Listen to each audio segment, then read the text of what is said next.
மாலிக் கபூர், நாம் இதுவரையிலும் யாருக்குமே வேண்டுகோள் விடுத்ததும் இல்லை. விடுத்த வேண்டுகோளை மறுத்ததும் இல்லை. மறுத்தவர்கள் வாழ்ந்ததும் இல்லை. தெரியுமா? தெரியும். உனக்கல்ல, உதயப்பூர் மன்னனுக்கு தெரிவித்தேன். என்ன பதிலளித்தார்? அடுத்த வாரம் நடக்க போகும் அவன் மகள் திருமணத்திற்கு தங்களுக்கு அழைப்பு அனுப்புகிறானா? என்ன திமிர்! ஆம் ஜெகம்பனா, நம் கட்டளையை மறுத்து சித்தூர் நாட்டு இளவரசனை மருமகனாக தேர்ந்தெடுத்து விட்டான். அவமானம், பெருத்த அவமானம். மாளிகாப்பூர், உடனடியாக படைகளை திரட்டிச் சென்று ரஜபுத்திர வம்சத்தை அடியோடு நிர்மூலமாக்க வேண்டும். எடுத்த காரியத்தை வெற்றியோடு முடிக்க எனக்கு 1 மாத தவணை போதும். அந்த சித்தூர் இளவரசரின் மனைவியை தங்களுக்கு அடிமையாக்குகிறேன். எனக்கு வேண்டியதும் அதுவேதான். உடனடியாக சென்று அதற்கு வேண்டிய ஏற்பாடுகளை செய்.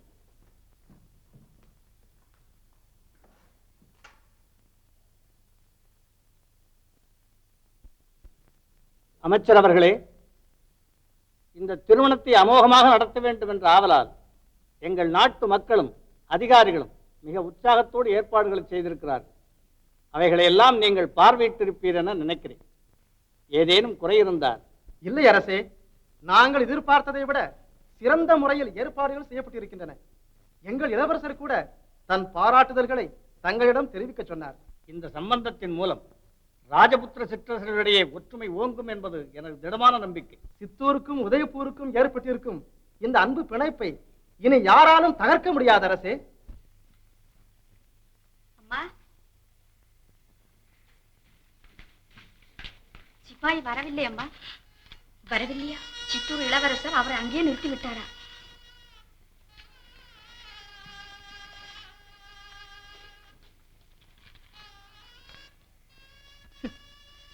வாழ்க்கை ஒரு தூக்கம், அதில் காதல் ஒரு இன்பக் கனவு. இந்த கனவை கண்டவர்களே வாழ்ந்தவர்கள். ஆக நான் வாழ்ந்து விட்டேன். இந்த கனவு அருந்து விடுவதற்குள் வாழ்க்கையை முடித்துக் கொள்ளத்தான் வேண்டும்.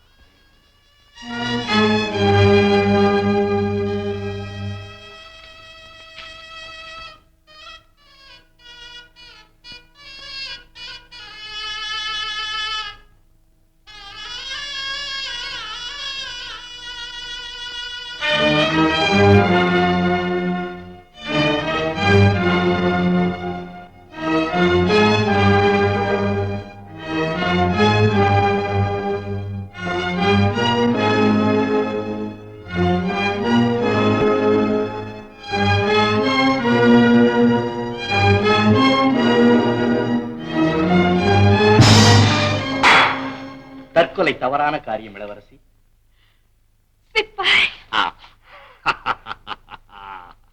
மன்னிக்க வேண்டும் மகாராஜா. என்ன? இளவரசின் அந்த புறாரைக்குள் யாரோ ஒரு ஆடவன் நுழைந்து விட்டான். ஆடவனா? இளவரசி, கண்ணீர் ஒரு புறம், புன்னகை மற்றொரு புறம். இவை இரண்டுக்கும் இடையே ஊசலாடி கொண்டிருப்பதுதான் காதல்.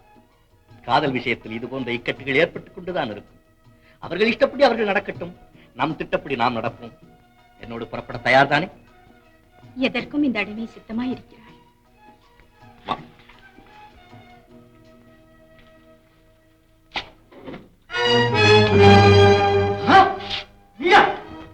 அந்த புறத்திற்குள் நுழைந்து அக்கறை பலே, மாமனாரின் பரிசு மகாப்பிரமாதம், மகாப்பிரமாதம். அப்பா, காதலிப்பது ஒரு தவறானால் நீங்கள் என்னைத்தான் தண்டிக்க வேண்டும். என்ன சொல்கிறாய் நீ? உண்மைதான் சொல்கிறேன். இவரை காதலித்து விட்ட என் இதயத்தில் வேற எவருக்கும் இனி இடமில்லை அப்பா. பத்மினி, உன்னை சித்தூர் இளவரசனுக்கு மனப்படுத்தி கொடுப்பதாக வாக்களித்திருக்கிறேனே, என்ன ஆனது? அது யோசிக்க வேண்டிய விஷயம்தான். இருந்தாலும் பாதகமில்லை மாமா. இந்த விஷயத்தை நானே இளவரசரிடம் சொன்னால் உங்கள் திருமணத்தை முன்னின்று நடத்தி வைப்பார் என்று சொல்கிறாயோ? அதேதான். எனக்கு இளவரசரிடம் அவ்வளவு செல்வாக்குண்டு. வாயமூடு. யாரை? இவனை எடுத்துச் செல்லுங்கள் சிறைச்சாலை. பத்மினி, வாங்க. இளவரசே, இங்கே இருக்கீங்க. என்ன இதெல்லாம்? என்ன? யார் இவர்? ஏன் மகாராஜாவுக்கு தெரியாதா? இவர்தான் இளவரசர் பீம்சிங். இளவரசர் பீம்சிங்.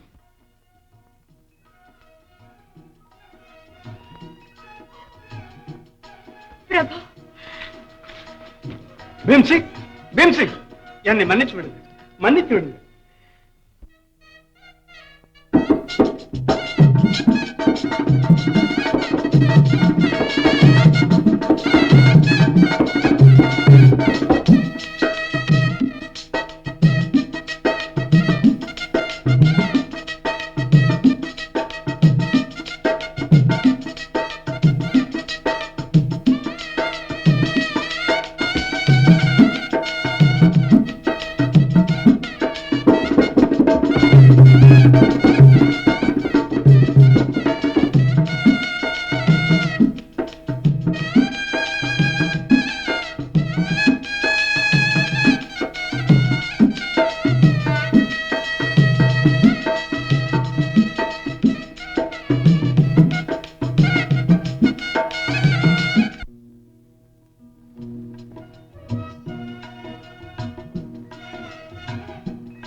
மாலிகாப்போர் கேவலம் ஒரு சிற்றரசன் மகளுக்காகவா நாம் போர் தொடுப்பது?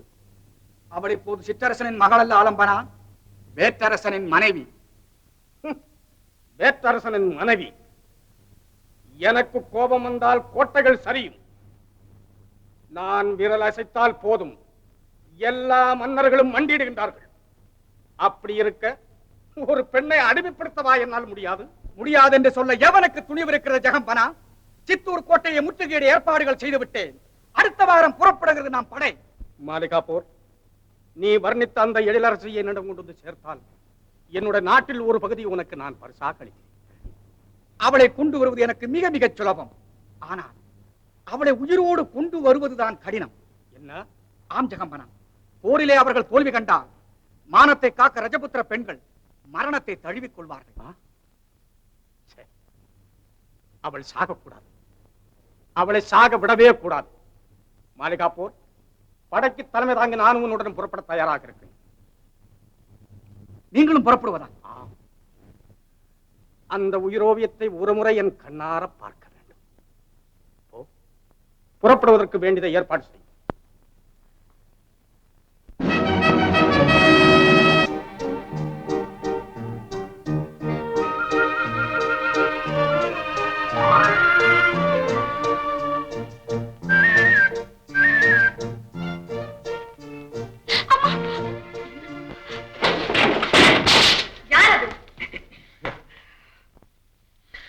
நான் தான் அம்மா. என்ன பென்சி, என்ன செய்கிறாய்? ராமாயணம் படிக்கிறேன் அம்மா. எந்த கட்டம் பென்சி? சொல்லுங்கள் மகாராஜ்.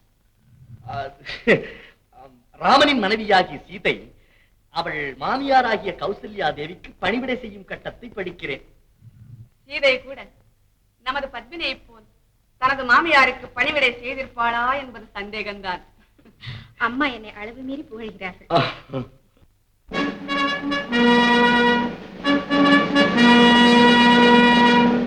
மகாராணா, மன்னிக்க வேண்டும். அலாவுதீன் பெரும் படையுடன் நமது நாட்டனுக்கு வந்து கொண்டிருக்கிறார்.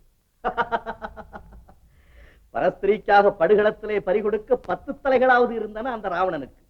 தனக்கு இருக்கும் ஒரு தலையையும் பறிகொடுக்கவோ அலாவுதீன் இங்கு வருகிறான். அவன் மீது குற்றமில்லை, உன் அழகு அவனை அப்படி ஆக்கி இருக்கிறது. ஆம், உன் அழகுதான். அழகு மதுவை விட ஆபத்தானது. மது அருந்தினால் தான் போதை தரும், அழகு பார்த்தவுடனே போதை தந்துவிடும். தனக்கு கிடைக்காத அமிர்தத்தை கத்தியால் தட்டி பறிக்கவா அவன் இங்கு வருகிறான். வாயனோடு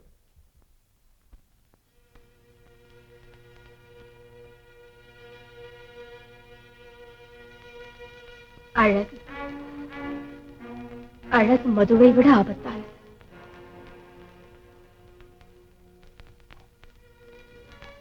அழகு மதுவை விட ஆபத்தானது. அழகு மதுவை விட ஆபத்தானது. அழகு மதுவை விட ஆபத்தானது.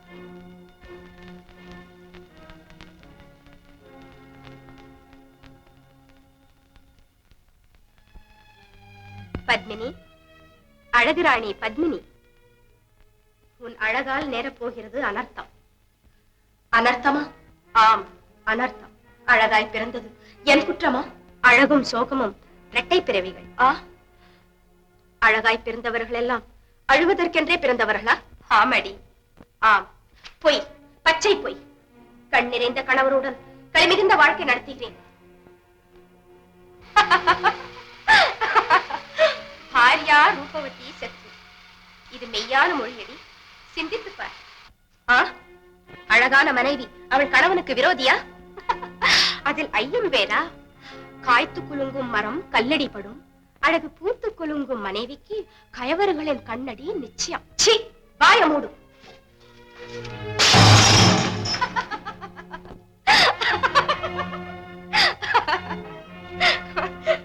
ஏன் உண்மை உறுத்துகிறதோ? உன் நாயகன் இந்த நாட்டின் அரசன். உன்னை காத்து நிற்பதே அவனுக்கு தொழிலாக மாறிவிட்டால் அவன் அரசு என்ன ஆவது? அவனை நம்பி வாழும் மக்கள் என்ன ஆவது? அழகான முத்தும் ரத்தினமும் கடலுக்குள் இருக்கும் போது யாருக்கும் கவலை இல்லை.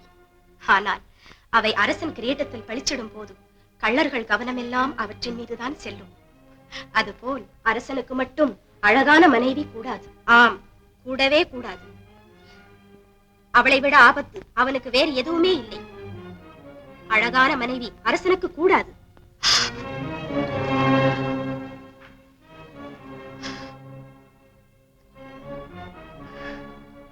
அழகிய ஹெலனால் ட்ராய் நகரம் அழிந்தது.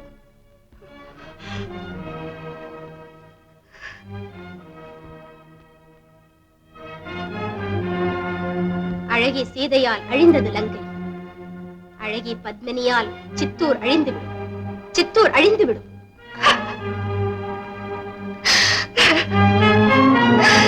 சித்தூர் அழிந்துவிடும். சித்தூர் அழிந்துவிடும். என்னால் சித்தூர் அழிந்துவிடும். என் அழகால் சித்தூர் அழிந்துவிடும்.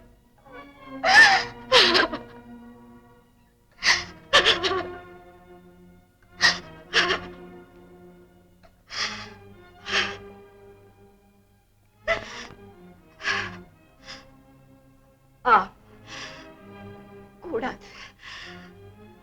அழகு கூடாது. அழகான மனைவி அரசனுக்கு கூடாது.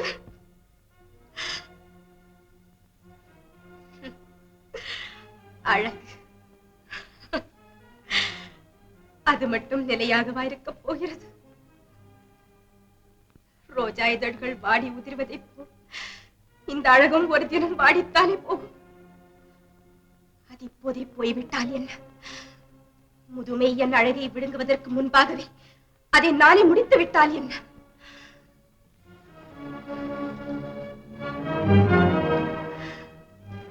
அடி பத்மினி, இன்றோடு உன் அழகு போய்விடும். உன் கணவருக்கு அமைதி ஏற்பட்டுவிடும்.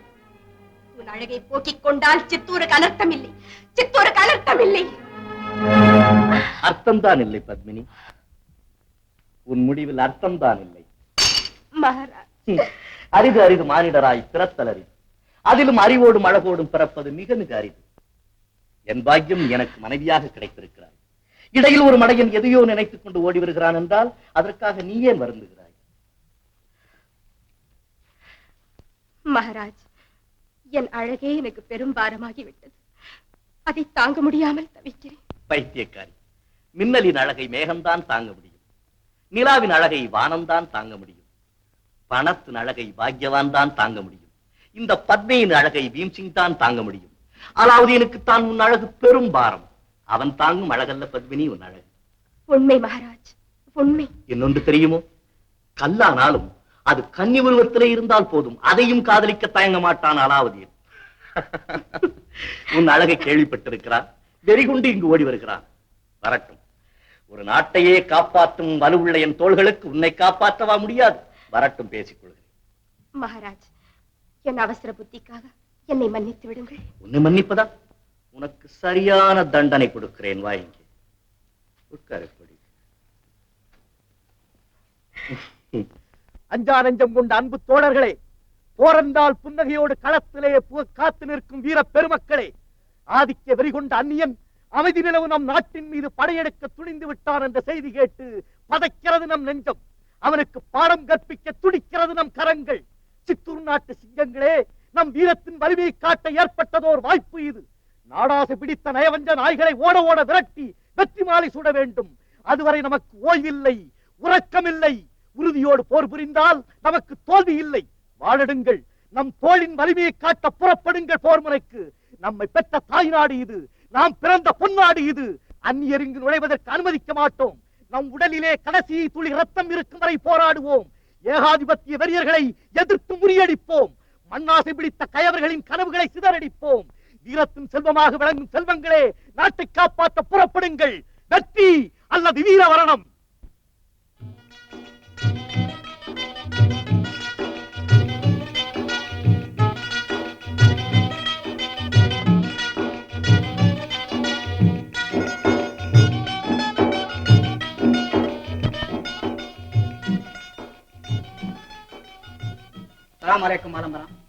மாலிகாப்பூர், படைகள் உன் தலைமையில் போருக்கு புறப்படட்டும். நாளை சூரிய உதயத்திற்குள் சித்தூர் கோட்டையில் நமது கொடி பறக்க வேண்டும். சித்தரசன் பீமசிங் நமது அடிபணிந்து நிற்க வேண்டும். பத்மினி நமது சொற்பிரகாரம் நடக்க வேண்டும். தங்கள் கட்டளையை நிறைவேற்ற துடிக்கிறேன். ஆனால் என்ன ஆனால் சித்தூர் வீரர்கள் கோட்டைக்கு வெளியே வந்து போர் புரிய போவதில்லை. ஏன் பயந்து விட்டார்களா? இல்லை ஜெகம்பரம், கோட்டையை பலப்படுத்திக் கொண்டு நம்மை உள்ளே புக விடாமல் தடுக்க ஏற்பாடுகள் செய்திருக்கிறார்களா? அவ்வளவுதானே? உடனே கோட்டையை முற்றிட்டால் நம் குடிமக்கள் கதி? அந்த கவலையே தங்களுக்கு வேண்டாம். இன்னும் ஓராண்டு காலம் உணவு பஞ்சமே ஏற்படாவண்ணம் நான் முன்கூட்டியே ஏற்பாடு செய்து விட்டேன். வெற்றி மகாராணா, வெற்றி! வெற்றி நமது. வெள்ளைக்கொடி ஏற்றி கோட்டை வாயிலில் சமாதானம் கோரி காத்துக் கொண்டிருக்கிறான் அலாவுதீன் தளபதி. சித்தூரின் மானம் பிழைத்தது. மானம் மறந்து மாற்றானுக்கு சித்தூர் எப்போதம்மா மண்டியிட்டு இருக்கிறது? அது அப்போதும் இல்லை, இப்போதும் இல்லை, எப்போதும் இல்லை. சமாதான தூதுவரை சிந்திக்க வேண்டாமா? வருகிறேன். போய் வா.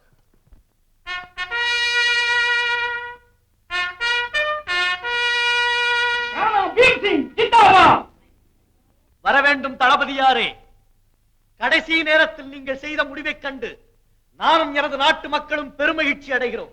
போரினால் ஏற்படும் தீமைகளை எங்கள் சக்கரவர்த்தி உணர்ந்து பெருந்தன்மையோடு இந்த முடிவுக்கு வந்திருக்கிறார்.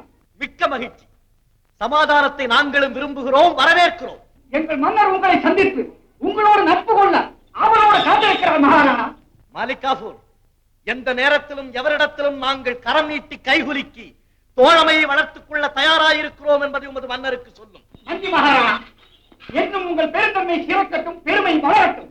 ஒரு நிபந்தனை மாலிகாபூர், உங்கள் மன்னர் படைகளோடும் பரிவாரங்களோடும் எங்கள் கோட்டைக்குள் நுழைவதை நாங்கள் விரும்பவில்லை. குறிப்பிட்ட சில முக்கியஸ்தர்களை மட்டும் அவரோடு விருந்தினராக ஏற்றுக்கொள்ள நாங்கள் சித்தமாயிருக்கிறோம். அப்படியானால் எங்கள் சக்கரவர்த்தி எந்த துணையும் இல்லாமல் தனியாகவா வர வேண்டும்? பயப்படாதீர், நாங்கள் ரஜபுத்திரர்கள். தூதுவர்களுக்கும் விருந்தினர்களுக்கும் எந்த தீங்கும் செய்ய மாட்டோம். தக்க முறையில் வரவேற்று வழி அனுப்புவோம். நாங்கள் போர் முனையிலே நேருக்கு நேர் நின்று எங்களுடைய வீரத்தை விளக்குபவர்கள் என்பதை மட்டும் அது மன்னருக்கு தெரிவியும். மகாராணா, இன்று மாலையே எங்கள் மன்னர் உங்களை சந்திப்பார். வாழ்க அலாவுதீன் கில்ஜி. வாழ்க மகாராணா பீம்சி.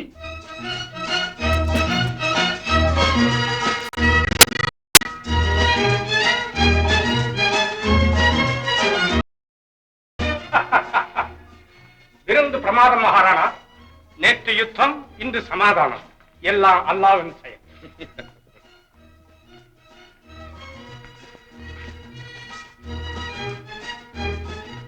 மாலிகாபூர் ஆலம்பனா, மகாராணா என்னை விட இளையவர் தான். இளங்கன், பயமறியாத இளங்கன். ஆமாம் ஆலம்பனா, சின்ன வயசு. சின்ன வயது, பெரிய புத்தி, மறை புத்தி. மகாராணா, வேறு வினோதங்கள் உண்டா? நடனம் பிடிக்குமா தங்களுக்கு? நடனம்? பா, நடனம் என்றால் உயிரை கூட விட்டு விடுவார் ஆலம்பரம். பரதம், கதகளி, பஞ்சாபி, மார்வாரி, இந்த நடனங்களில் ஜகாம்பராவுக்கு எது பிடிக்குமோ அதையே ஆட சொல்லுகிறேன். பண்பான உபச்சாரம், பண்பான உபச்சாரம்.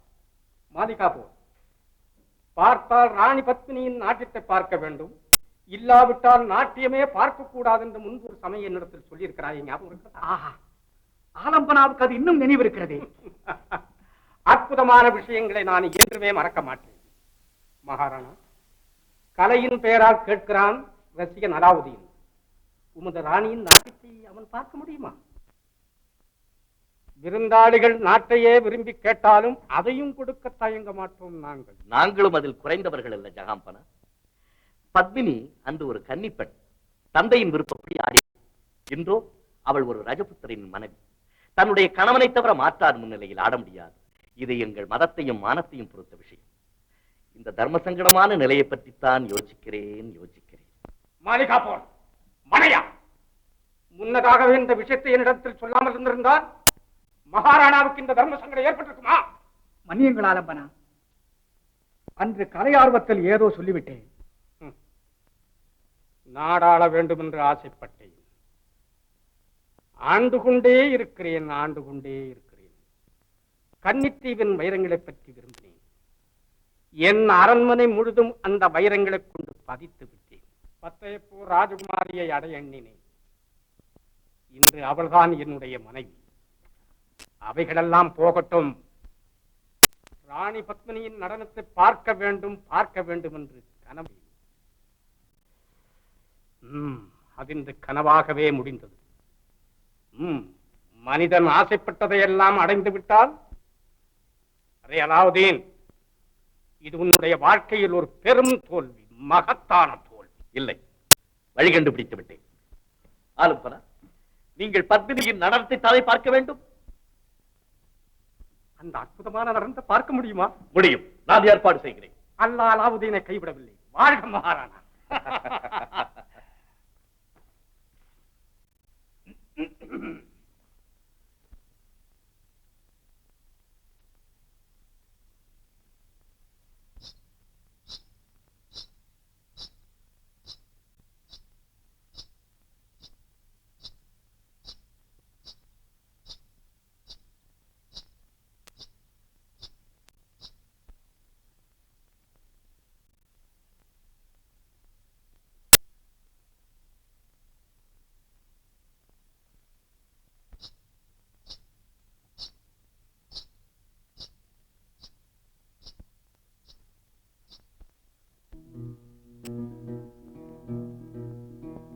வானத்தில் மீன் ஒன்று கண்டார்,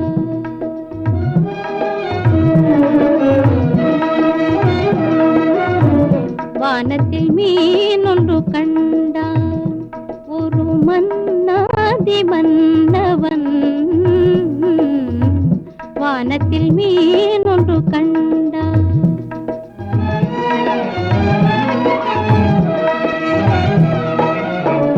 வானத்தில் மீன் ஒன்று கண்டார், ஒரு மன்னாதி மன்னவன். வானத்தில் மீன் ஒன்று கண்டார்.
மாலிகாபூர், நான் எங்கே ஒரு உலகத்தில் விட்டேன்.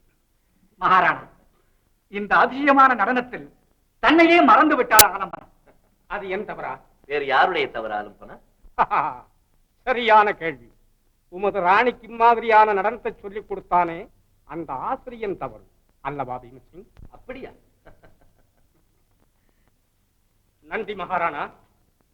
ராணி பத்மினிக்கும் என் நன்றி அவசியம் தெரிவிங்கள். நிச்சயம் தெரிவிக்கும். இன்று என் உள்ளம் அவ்வளவு பூரித்திருக்கிறது. இதை நான் என்றும் மறக்க மாட்டேன்.